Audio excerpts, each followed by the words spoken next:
Hello everyone, this is Pragya live from ET Next Tech Human Capital Summit 2026, and currently I am with Mr. Sumesh Kumar, who is CGM HR at Punjab National Bank. Hi, how are you? Fine. How are you?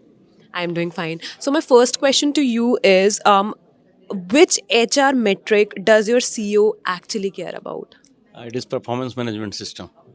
and how is that? Like, can you please elaborate? Yes, of course. Because you see, in the changing system and changing world, every day new adoptions are taking place.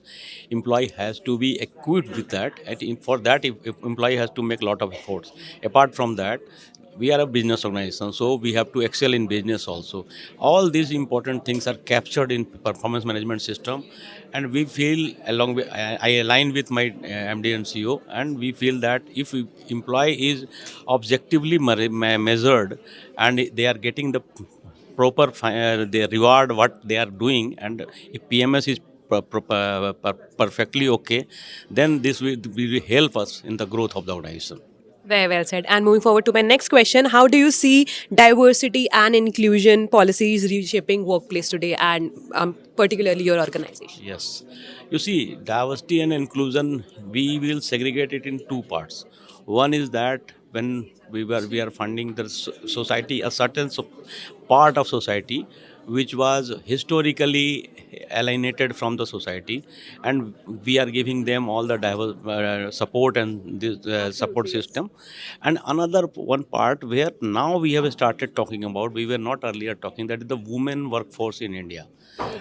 You see, in industry in general and banking industry in particular, in our organization also, total workforce women constitute only 25%, where almost we are having 50 percent per population.